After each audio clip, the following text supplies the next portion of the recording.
दोस्तों स्वागत करते हैं उसके बीच में आपके अपने चैनल स्टडी मेरा पर। दोस्तों बात करेंगे 9 जजों की संविधान पीठ सुप्रीम कोर्ट का इंदिरा साहनी केस आरक्षण से जुड़ा सभी महत्वपूर्ण बिन डिटेल में सबको डिस्कस करेंगे इस वीडियो माध्यम से। तो वीडियो बिना स्किप करते बने रहिए मेरे साथ आपके अपने चैनल स्टडी मेरा पर। जो लोग चैनल पर नए हैं तो प्लीज़ चैनल को लाइक करें, शेयर करें, सब्सक्राइब करें, साथ में बेल आइकन दबाना भूलें ताकि मेरे वीडियो नोटिफिकेशन आप तक पहुँचते रहें। दोस्तों लगभग आरक्षण से जब भी जुड़ा कोई मामला आता है तो इस नाम का बहुत जिक्र होता है और इस मामले में बहुत सारे लोग पता भी नहीं है कि इस मामले में आखिर हुआ क्या था। इन सभी महत्वपूर्ण पॉइंट जो भी थे इस आर्डर के वो आपको मैं इस वीडियो माध्यम से दिखाऊंगा। ज़्यादा से ज़्यादा वीडियो को शेयर कर दीजिएगा। ये शुरू कर दोस्तों, इंदिरा साहनी केस भारत संघ 1992 मामले से जुड़ा हुआ है।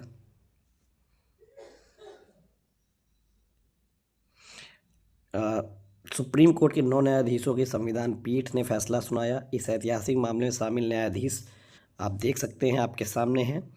HN वेंकटचलैया मुख्य न्यायाधीश थे उस टाइम पर, ठीक है, जिन्होंने आरक्षण सीमा 50% और क्रीमी लेयर सिद्धांत निर्णय देने में महत्वपूर्ण भूमिका निभाई थी।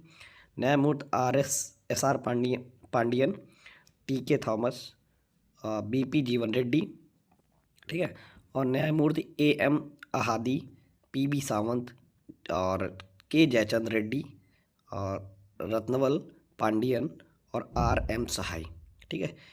तो यहाँ पर दोस्तों ये जो आदेश आया था इसमें 6-3 का बहुमत था। 6 लोग आदेश के पक्ष में थे और 3 लोग नहीं पक्ष में थे। अधिकांश न्यायाधीशों ने 50% की सीमा, क्रीमी लेयर सिद्धांत और सामाजिक शैक्षणिक पिछड़ेपन के आधार पर आरक्षण को मान्यता दी। यहाँ पर दोस्तों कुछ न्यायाधीशों ने आर्थिक आधार पर आरक्षण की बहस को भी छुआ, लेकिन इसे तत्काल खारिज कर दिया गया। यह आदेश भारत के आरक्षण नीति के लिए एक महत्वपूर्ण दिशा निर्देश माना जाता है, ठीक है। तो ये था आदेश। दोस्तों यहाँ पर आपको बता दें, इसको पूरा डिटेल में देख लेते हैं। तो Indira Sahni case versus state of union of India भारतीय संविधान के आरक्षण से जुड़े महत्वपूर्ण फैसलों में से एक है। इसे मंडल आयोग केस भी कहा जाता है क्योंकि यह मंडल आयोग की सिफारिशों और कार्यान्वयन से संबंधित था। सुप्रीम कोर्ट ने इस केस में आरक्षण की संवैधानिक वैधता की सीमाओं को स्पष्ट किया। इसे ऐतिहासिक फैसले के प्रमुख बिंदु में निम्नलिखित है, जैसे आरक्षण की सीमा 50%। सुप्रीम कोर्ट ने निर्णय दिया कि आरक्षण सीमा 50% से अधिक नहीं होनी चाहिए ताकि समानता का अधिकार अनुच्छेद 14 का उल्लंघन ना हो। दोस्तों महत्वपूर्ण पॉइंट है, सभी को अच्छे से देखिएगा, ज़्यादा से ज़्यादा वीडियो शेयर कर दीजिए। हालांकि अत्यंत असाधारण परिस्थितियों में 50% की सीमा पार की जा सकती है यदि ठोस और विशेष कारण हो तो।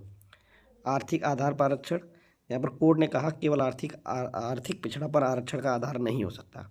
आरक्षण का आधार सामाजिक और शैक्षणिक पिछड़ापन होना चाहिए। अनुच्छेद 15 के भाग 4 और 16 के भाग 4 का भी यहाँ पर कोर्ट ने जिक्र किया था। पॉइंट नंबर 3, क्रीमी लेयर का सिद्धांत।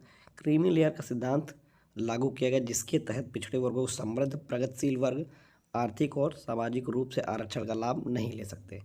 यह सिद्धांत अन्य पिछड़े वर्ग OBC पर लागू होता है लेकिन अनुसूचित जात SC और अनुसूचित जनजात ST पर नहीं। संविधान अनुच्छेद 16 के भाग 4 का दायरा। कोर्ट ने स्पष्ट किया कि अनुच्छेद 16 के भाग 4 में कोई बाध्यता नहीं है, बल्कि यह राज्य के अधिकार देता है कि वह पिछड़े वर्गों को आरक्षण प्रदान कर सके। इसे मूलभूत अधिकारों के साथ संतुलन में होना चाहिए। आरक्षण का उद्देश्य क्या था? आरक्षण का मुख्य उद्देश्य सामाजिक और शैक्षणिक पिछड़े वर्गों को मुख्य धारा में लाना था। यह केवल नौकरी और शिक्षा के लाभ तक सीमित नहीं बल्कि समानता और सामाजिक न्याय को सुनिश्चित करने के एक माध्यम है। पॉइंट नंबर 6, आरक्षण और प्रमोशन। सुप्रीम कोर्ट ने कहा अनुच्छेद 16 के 4 में के तहत आरक्षण केवल नियुक्तियों के लिए, प्रमोशन में आरक्षण की अनुमति नहीं दी गई थी। हालांकि बाद में 77वें संविधान संशोधन 1995 द्वारा प्रमोशन में आरक्षण की व्यवस्था की गई थी। जुडिशियल समीक्षा यानी जुडिशियल रिव्यू, कोर्ट ने कहा आरक्षण से जुड़े मामलों में न्यायिक समीक्षा की जा सकती है।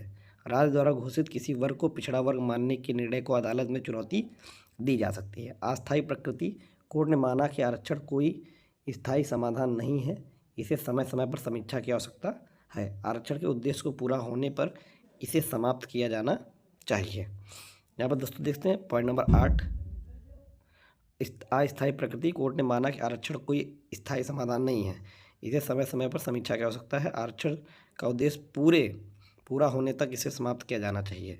संसदीय और न्यायिक अधिकारों का संतुलन। सुप्रीम कोर्ट ने यह भी कहा कि आरक्षण की नीतियों को लागू करने में न्यायपालिका और विधायिका के बीच संतुलन होना चाहिए। दोस्तों इस पूरे आदेश का जो निष्कर्ष निकला वो फैसला भारतीय न्यायपालिका का मील का पत्थर माना जाता है। इसने आरक्षण की नीति को स्पष्ट दिशा निर्देश प्रदान किए हैं। इसे सामाजिक न्याय और समानता का अधिकार के साथ संतुलित करने की कोशिश की। तो दोस्तों ये था पूरा इंदिरा साहनी का जो केस था, ये इसके महत्वपूर्ण पॉइंट थे जो मैंने आपको वीडियो के माध्यम से बताया। वीडियो अच्छा लगा, वीडियो को लाइक एंड शेयर करें। धन्यवाद।